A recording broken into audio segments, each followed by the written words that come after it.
नमस्कार बंधुरा तोमरा यदि थाम्बनेल देखे निये এই ভিডিওতে এসেছো দয়া করে 5 মিনিট অপেক্ষা করো। এখানে দারুণ জিনিস তোমাদের একটা বোঝাচ্ছি। এখানে কি বলছে মানে একটা তোমরা এখানে দেখতে পাচ্ছ যে সংখ্যা রেখা আছে।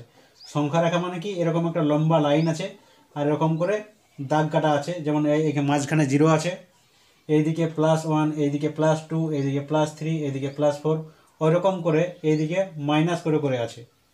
মানে 0টা আছে মাইনাসও না আবার প্লাসও না। এখান থেকে এই দিকে হচ্ছে প্লাস, মানে যেগুলোকে আমরা ধনাত্মক বলি, হয়েছে পজিটিভ যেগুলো বলি, আর এইদিকে হচ্ছে ঋণাত্মক মানে যেগুলো নেগেটিভ বলি। যদি বলা হয় 0 থেকে একটা বড় না ছোট, তখন তোমরা বলবে একটা বড়, তার থেকে হচ্ছে এইটা বড়, তার থেকে হচ্ছে এইটা বড়, তার থেকে এইটা বড়, ওইরকম করে। যেমন এদিক থেকে বেড়ে বেড়ে গেলাম, সেরকম এখান থেকে এদিকে কমে কমে যাব। যেমন এখানে 0 আছে, 0 থেকে -1 এক কমলাম, দিয়ে আরও এক কমলাম -2, আরও এক কমলাম -3, আরও এক কম যখন হয়ে গেল তখন -4, আরও এক কম হয়ে গেল তখন -5। এইরকম করে এইটা কত দূর যাচ্ছে, তো এটা কিন্তু কত দূর যাচ্ছে এটা আমরা বলতে পারবো না, এটা অসীম পর্যন্ত যাচ্ছে, যার কোনো শেষ নেই, অত দূর পর্যন্ত যাচ্ছে। এখানে একটা তীর চিহ্ন দেওয়া আছে, তীর চিহ্নটা দেওয়ার মানে হচ্ছে যে এইটা শুধুমাত্র -5 তক দেখিয়েছি, কিন্তু এটা -5 তক পর্যন্ত নেই, এটা অনেক বড় আছে, মানে অনেক দূর পর্যন্ত আছে। আমিও জানি না কত দূর পর্যন্ত আছে, অসীম মানে যার শেষ নেই। যেমন এটা এদিকে অসীম পর্যন্ত আছে, সেরকম এদিকেও আমাদের তীর চিহ্ন দেওয়া আছে। তীর চিহ্ন মানে হচ্ছে এটা 5 পর্যন্ত নেই, এটা অনেক দূর পর্যন্ত আছে। শুধুমাত্র এখানে 5 পর্যন্ত দেখানো হয়েছে, এদিকে -5, এদিকে +5 পর্যন্ত দেখানো হয়েছে। তো এই রেখাটা কিন্তু তোমরা ভাবতে পারো এটা অনেক বড় আছে, ঠিক আছে, অনেক বড় আছে। তো এই রেখাটার মধ্যে যতগুলো সংখ্যা আছে সব সংখ্যাগুলোকে কি সংখ্যা বলা হয় সেইটা তোমরা জানো? সেটাকে বলা হয় পূর্ণ সংখ্যার দল। কি বলা হয়? পূর্ণ সংখ্যা, পূর্ণ সংখ্যার দল এগুলোকে বলা হয়। উদাহরণ যদি তোমাদের বলা হয় মানে কোনগুলোকে বলা হয়, তখন তোমরা এখানে কি করবে, +1 করতে পারো, +2 করতে পারো, 0 করতে পারো, ঠিক আছে। 0 প্লাস মাইনাস হয় না, ঋণাত্মক না ধনাত্মক নয়, শুধুমাত্র পূর্ণ সংখ্যা বলতে পারো। -3 বলতে পারো, +4, -4 বলতে পারো। এগুলো সবাই হচ্ছে, যতগুলো এটার মধ্যে আছে সবগুলো হচ্ছে পূর্ণ সংখ্যার দল। এগুলো পূর্ণ সংখ্যার উদাহরণ তোমরা বলতে পারো। তো এরপর আমরা আসবো স্বাভাবিক সংখ্যা। এটাও এক ধরনের সংখ্যা, দ্বন্দ্ব বয়াকার, ভয়াকার, বৈরসী ক। স্বাভাবিক সংখ্যা এগুলো কোনো সময় ইংরেজিতে বলা হয় ন্যাচারাল নাম্বার, বা অনেক সময় এটাকে বলা হয় প্রকৃত সংখ্যা। তো এগুলো হচ্ছে প্রকৃত সংখ্যা। কোনগুলো? যেগুলো আমরা সেই পয়সা গণনার সময়, টাকা গণনার সময় যখন আমরা ব্যবহার করি, যে 1 টাকা, 2 টাকা, 3 টাকা, 4 টাকা, 5 টাকা, 1, 2, 3, 4, 5 এরকম করে আমরা 1 থেকে শুরু করি। তো 1 থেকে শুরু করে অসীম পর্যন্ত, 1 থেকে শুরু করে এই দিকে অসীম পর্যন্ত, মানে যার কোনো সীমানা নাই। আমি লক্ষ, কোটি যত বলতে পারি, আমি যতটা গণার ইচ্ছা অতটাই আমি গণতে পারি যে কতগুলো আছে। তো এখানে কোনখান থেকে শুরু হয়? 1 থেকে শুরু হয়, +1 থেকে শুরু করে এই দিকে অসীম পর্যন্ত, যার সীমানা নেই, অনেক দূর পর্যন্ত আমরা গুনতে পারি। তো এইগুলোকে গণার জন্য যে সংখ্যাটা আমরা ব্যবহার করি সেইটাকে বলা হয় স্বাভাবিক সংখ্যা। তাহলে এখানে তোমরা মনে রাখবে যে স্বাভাবিক যে সংখ্যা হয় সেটা 1 থেকে শুরু হয়, 1 থেকে শুরু হয়, আর কথা পর্যন্ত যায়, অসীম পর্যন্ত যায়। মানে তুমি যতদূর গুনতে পারবে অত দূরে কিন্তু হয়ে যাচ্ছে স্বাভাবিক সংখ্যা। শুধু শুরু হবে কোনখান থেকে? 1 থেকে শুরু হবে। এই জিনিসটা হয়ে গেল স্বাভাবিক সংখ্যা।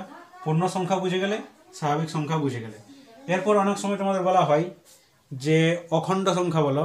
অখণ্ড সংখ্যা কোনগুলোকে বলে? তো এখানে অখণ্ড সংখ্যা হচ্ছে এইটাকে অখণ্ড সংখ্যা বলা হয়, 0 থেকে শুরু করে। এই যে স্বাভাবিক সংখ্যা আমরা বলছিলাম, যে 1 থেকে শুরু হচ্ছে, যদি আমরা এটাকে 0 থেকে শুরু করি তখন সেটাকে বলা হয় অখণ্ড সংখ্যা, ঠিক আছে। তাহলে এটা হয়ে গেল আমাদের অখণ্ড সংখ্যা। কোনটা অখণ্ড সংখ্যা? যেটা আমাদের 0 থেকে শুরু হয়, 0 থেকে শুরু হবে এবং অসীম পর্যন্ত যাবে। কোনখানে শুরু হয় অখণ্ড সংখ্যা? অখণ্ড সংখ্যা 0 থেকে শুরু হবে, 0 থেকে শুরু আর অসীম পর্যন্ত যাবে, অসীম। এইদিকে অনেক দূর পর্যন্ত যাবে, 0 থেকে শুরু হবে, এটা শুধু মনে রাখবে। তাহলে এটা বলা হয় আমাদের অখণ্ড সংখ্যা বলা হয়। তাহলে তিনটা জিনিস শিখলাম, একটা পূর্ণ সংখ্যা, একটা হচ্ছে স্বাভাবিক সংখ্যা, একটা হচ্ছে অখণ্ড সংখ্যা। এইগুলো শিখে গেলে অনেক সময় তোমাদের বলা হয় এখান থেকে কিন্তু দুটো ভাগ আবার বেরিয়ে যায়।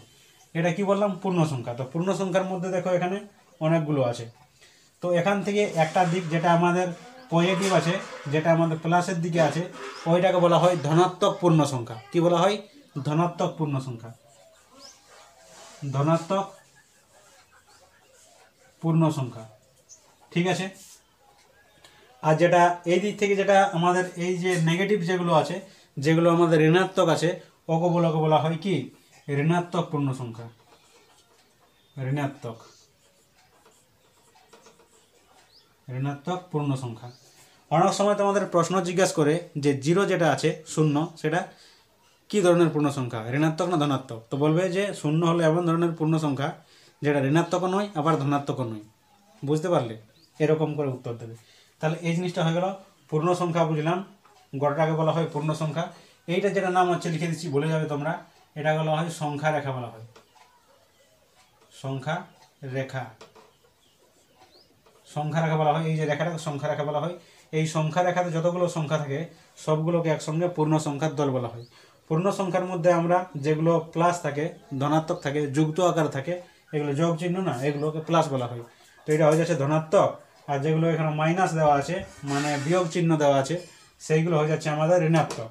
তাহলে পূর্ণ সংখ্যা দলের মধ্যে একটা ধনাত্মক পূর্ণ সংখ্যা এইদিকে আর ঋণাত্মক পূর্ণ সংখ্যা এইদিকে।